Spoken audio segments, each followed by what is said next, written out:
एहसास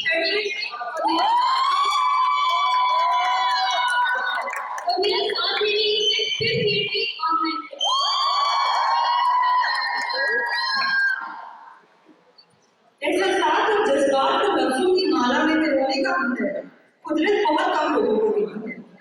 एक ऐसी हस्ती परवीन शाकिर की भी है जिनके शेर आज तक हमारी लबों की आरइश बने हुए हैं, हमारे दिल की नुमाइश बने हुए हैं। परवीन शाकिर की शायरी का मौजूद मोहब्बत और औरत है। परवीन शाकिर की शायरी में जो भी इजहार मोहब्बत करती हुई बेझिझक औरत नजर आती है, उसे उर्दू और हिंदी की रवायती औरत पर गिरा करार दिया जाता है।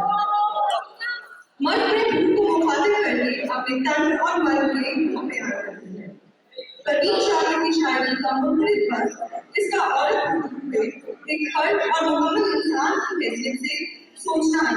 चनाचे उसके अंदर की माँ 20वीं सदी की बेहतरीन तालीम याफ्ता और गैर मामूली औरत के पहलू का पहलू चलती हुई नजर आती है। परवीन शाकिर ने औरतों के एहसास को वो रख दिया जो पढ़ने वाले के दिल और दिमाग पर हावी होकर उसको मजबूर कर दे ये सोचने पर कि औरत के जज्बात नाजुक जरूर लेकिन उसकी मोहब्बत शदीद होती है। जहाँ सवाल के बदले सवाल होता है, जहाँ सवाल के बदले सवाल होता है, वहाँ मोहब्बतों का सवाल होता है। किसी को अपना बनाना हुनर की सही, किसी को अपना बनाना हुनर की सही, किसी का बनकर रहना कमाल होता है। परवीन शाकिर के अल्फाज हर महबूब के दिल की हालत के पास है। उनके अशार में इश्क का तर्जुमान भी है और मिलन की मिठास भी, चाहत का जुनून भी है और प्यार का सुकून भी। परवीन की शायरी में मोहब्बत एक ऐसी शय है कि जो पहाड़ों को भी हिला देने की ताकत रखती है। और ये दिल भी एक पहाड़ भी तो है जो सिर्फ मोहब्बत के सामने खड़े है। शेर और शायरी की इस दुनिया में हमेशा मर्दों को ये मौका मिलता आया है कि वो अपने एहसासात और ख्यालात का इजहार कर सकें, लेकिन परवीन शाकिर ने उनकी इस रिवायत को तोड़कर मोहब्बत को औरत के पहलू से आगाज दी है। अपनी तन्हाई में नाम पे आबाद करे, कौन होगा जो मुझे इसकी तन्हाई याद करे। अपने कातिल की जहानत से परेशान हुए, रोज एक मौत में तरसती जान करे। उसकी दुखी में बहुत रोज रहा मेरा वजूद, मेरे साहिल से कहो अब मुझे ना कहो। थर्ड ईयर के रमीशा और साथ में आपको खिराज तहसील पेश करने के लिए एक डॉक्यूमेंट्री तैयार की है। आइए उसको देखिए। वो तो खुशबू है हवाओं में बिखर जाएगा, मसला फूल का है फूल किधर जाएगा। हम तो समझे थे कि एक जख्म है भर जाएगा, क्या खबर थी कि रगे जा में उतर जाएगा। वो जब आएगा तो फिर उसकी रफाकत के लिए मौसमे गुल मेरे आंगन में ठहर जाएगा।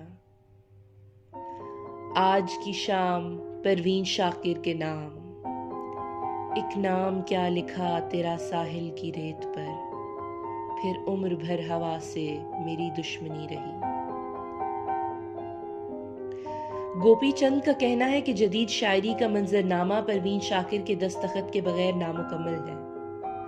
आपने किताबों और शायरी से मोहब्बत अपने नाना से विरासत में हासिल की और बहुत छोटी उम्र से शेर कहना शुरू किया। आपका पहला शेरी मजमुआ खुशबू के नाम से शाया हुआ, इसीलिए आपको खुशबू की शायरा यानी पोएटेस ऑफ फ्रेग्रेंस भी कहा जाता है। आपने कराची यूनिवर्सिटी और बाद अज़ा हार्वर्ड यूनिवर्सिटी से तालीम हासिल की। लुत्फ की बात यह है कि आपकी वजह शोहरत उर्दू शायरी है, मगर आपने degree English literature and linguistics में हासिल की। बात वो आधी रात की, रात वो पूरे चांद की, चांद भी ऐन चेत का, उस पर तेरा जमाल भी। سب سے نظر بچا کے وہ مجھ کو کچھ ایسے دیکھتا، ایک دفعہ تو رک گئی گردش ماہ و سال بھی۔ دل تو چمک سکے گا کیا پھر بھی تراش کے دیکھ لیں، شیشہ گرانے شہر کے ہاتھ کا یہ کمال بھی۔ میری طلب تھا ایک شخص، وہ جو نہیں ملا تو پھر ہاتھ دعا سے یوں گرا، بھول گیا سوال بھی۔ آپ نے اپنے کریئر کا آغاز شعبہ تدریس سے کیا، بعد ازاں سول سروسز کے امتحان میں پاکستان بھر میں دوسری پوزیشن حاصل کی اور پاکستان کسٹم سروسز کو جوائن کیا۔ یہاں ایک بہت مزیدار بات آپ کو بتاتے چلیں کہ آپ جب CSS کی اردو کے امتحان میں بیٹھی، آپ کے پیپر میں ایک سوال آپ کی اپنی ہی طرز شاعری پر نوٹ لکھنے کا تھا۔ آپ کی شاعری کی مثال اردو ادب میں ایک تازہ جھونکے کی سی ہے۔ اردو شاعری میں نسواں طرز فکر کو اجاگر کرنے کا سہرا آپ ہی کے سر ہے۔ آپ کی شاعری خواتین کے جذبات و احساسات کی ترجمان ہے۔ اس میں ایک معصومانہ خلوص، ایک مٹھاس اور نازک جذبات کے کئی رنگ چھلکتے ہیں۔ آپ کالم نگار بھی تھیں، بینا کے قلمی نام سے آپ نے کئی کالم لکھے۔ مر بھی جاؤں تو کہاں لوگ بھلا ہی دیں گے، لفظ میرے ہونے کی گواہی دیں گے۔ کہا جاتا ہے کہ ایک پامسٹ نے آپ کو آپ کی موت کی پیشن گوئی پہلے ہی کر دی تھی۔ آپ 1994 میں اسلام آباد میں ایک کار حادثے میں چل بسیں۔ کو بکو پھیل گئی بات شناسائی کی، اس نے خوشبو کی طرح میری پذیرائی کی۔ کیسے کہہ دوں کہ مجھے چھوڑ دیا ہے اس نے، بات تو سچ ہے مگر بات ہے رسوائی کی۔